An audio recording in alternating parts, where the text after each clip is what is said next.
Our cardiovascular fellows, it's my pleasure to give this presentation here. I come from Shanghai East Hospital, Tongji University. First, I show you a case from our hospital. It's a female, 71 years old. She complained short of breath after quick walk and upstairs for 4 months. She has paroxysmal atrial fibrillation for 6 months and underwent radiofrequency ablation 4 months ago. She has hypertension for more than 10 years, and her blood pressure was normal. Her heart rate was 89 beats per minute. The physical examination revealed a small amount of moisture in the lung. 2/6 systolic murmur best heard beneath the xiphoid region. And the laboratory test suggests the anti-bronchial is high, 768, and normal liver function and renal function. The ECG is normal, and 4 months ago, she underwent right and left pulmonary venous ablation. And from the echo, we can see just before the radiofrequency ablation, there is a small amount of mitral regurgitation and a moderate tricuspid regurgitation, and the PSP is just 40 millimeter mercury. And just after the ablation, there is a small increase of MR and TR and PSP. But 4 months after the radiofrequency ablation, we can see a large MR and a large TR, and the PSP increased greatly and up to 120 millimeter mercury. And we have a consult with the echocardiography doctor. And figure A and figure B is when the patient is just walking from the ward to the echo lab, we can see the heart rate is fast and 104 beats per minute. And from echo, we can see the E wave and the A wave is fusion, and it's only one wave. And from the TR jet, we can see the pressure is 110.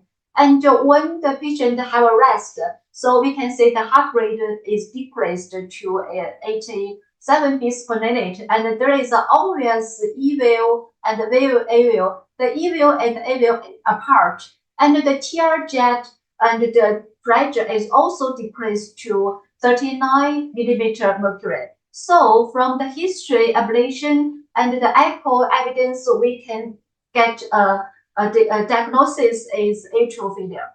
And we can see another patient. This patient has a prolonged AVL and absent. And from the echo, we can see the absent AVL in the transmitral pulse Doppler echo. And there is a tensile fibrosis detected by late GAR enhancement MRI.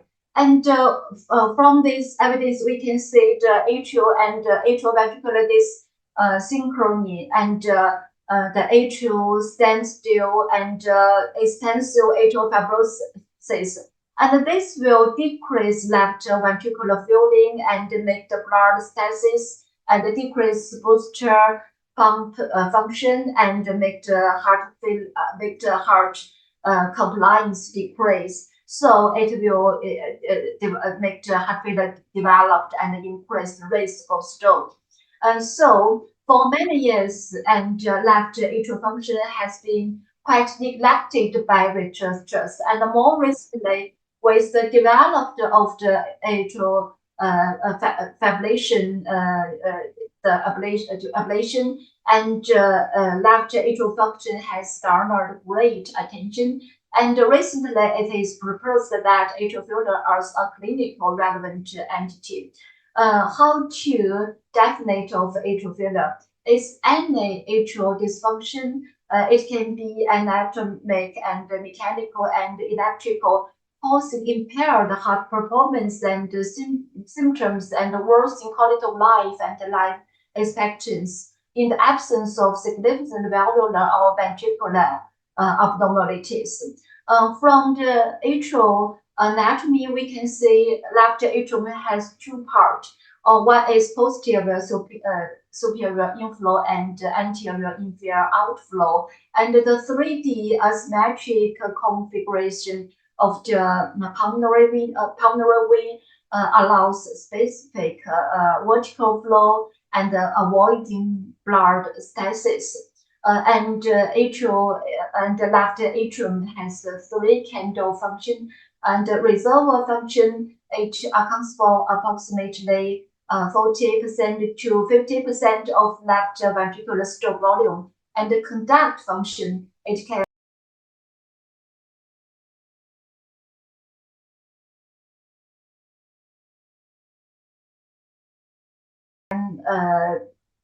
account for approximately 20% to 30% of stroke volume, and booster pump function also account for 20% to 30% of the stroke volume. And there are several causes and triggers of atrial failure.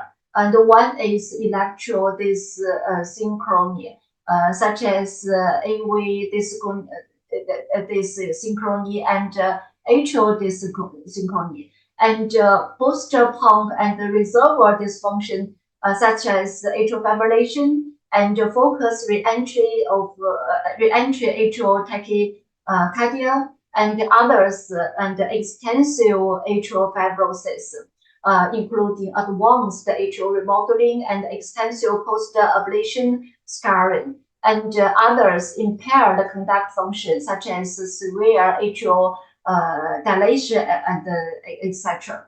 And all these causes and the triggers will induce atrial failure. And there is a typical intra-atrial block. We can see the is a prolonged PVO duration of 190 milliseconds. And from the echo, we can see the heart rate is slow and 60 beats per minute, and there is obvious E value and A value, and it's obvious, and suggests the atrial function is normal. But when the heart rate increased to 100 beats per minute, and the E value and A value fusion, so it suggests just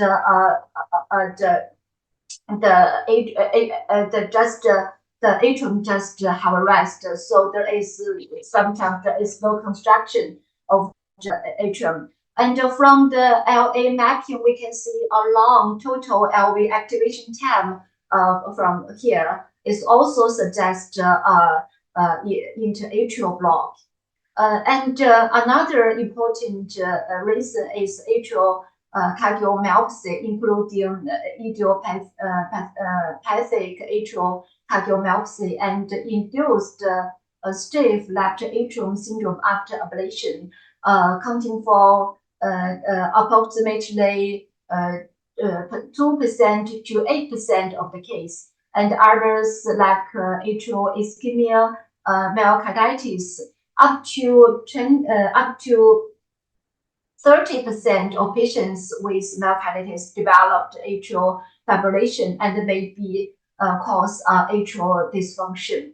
And others like atrial remodeling and including cardiac conditions such as atrial fibrillation, ventricular and valve disease, and non-cardiac conditions such as sleep apnea syndrome, and hypertension, diabetes, and obesity. And all these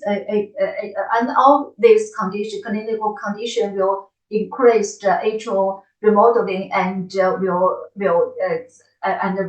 cause atrial failure.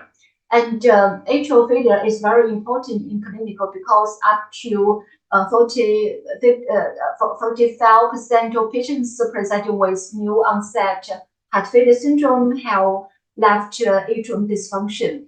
As the underlying mechanism suggests that left atrium failure is an early driver of HFpEF syndrome. And another clinical significance of the atrial failure is it will increase the risk of thromboembolic events. And from recent data from MERS population show a strong association between left atrium reservoir function and instance of involved events. And we can see from the increase of the left atrium EF, and there is a decrease of the hazard ratio of the instance ischemia cerebrovascular events.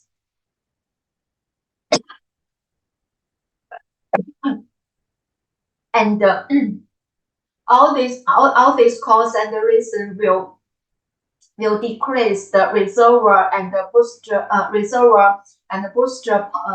function of the atrium and increase the fibrosis of the atrium, and all this will in the end will increase the blood stasis and increase the VWF and the lungs stroke happened. So how to assess the left atrium function? At present, there are three candle methods: 2D echocardiography and cardiac CT and CMR. As we know, 2D echocardiography can do real-time imaging, and it can evaluate left atrium function just post-op care. And cardiac CT can evaluate left geometry and left atrium size and left something like this. And the CMR has the advantage of tissue characterization. It can distinguish some small, some like this, and we can to distinguish such tissue characterization. And with the echo, we can to evaluate left atrium function, and with LAEF and passion index and passive EF and active EF to evaluate some reservoir and conduct and booster function. We can also use Doppler indicator. We can do the transmitral flow and the pulmonary venous flow to evaluate the left atrium function. And we can also use left atrium strain, and we can see the initial S wave and E wave and A wave, and to suggest the atrial storage function, and this is the pipeline function, and this the late diastolic strain to suggest the atrial auxiliary function and respected like this. And this is the summary of the pulmonary venous velocity, left atrium strain, and the strain rate, and this left atrium volume, and ECG. And we can from the right line to indicate the reservoir function, and from this blue line to indicate the conduct function, and the yellow line to indicate the booster function. And this is the summary of the cause, mechanism, and clinical manifestation of the atrial failure. And the most important cause is the left atrioventricular dyssynchrony and atrial dyssynchrony and extensive atrial fibrosis, and all this will decrease the booster pump and reservoir function and the conductor function of the atrium, and to increase the atrial failure. It can also to increase the neurohormone activation, and all this will make increase the thrombogenicity and decrease left ventricular hemodynamics and increase pulmonary hypertension. So it will induce stroke, ischemia, and heart failure, and something and clinical.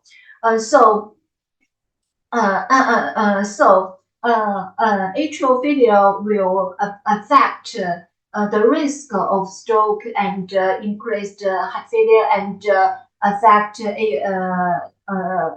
atrial fibrillation management, and this synchrony and extra involvement, such as, for example, in clinical, if there is a very extensive atrial fibrosis, we can suggest upstream therapy to reduce the fibrosis and reduce the give the patients to anti therapy, and to in some patients to suggest rhythm control or rate control, and some patients to suggest left atrial or bilateral pacing and mitral limb to control the disease development, to select some special patients as a candidate for some special treatment. And it's very important at present because atrial failure has emerged as a new entity, and it will causing and leading to heart failure. And it's time to reappreciate some the markers, aggregate factors, and consequence, and the primary cause in the future in clinical to evaluate to help us to understand the disease better. Thank you.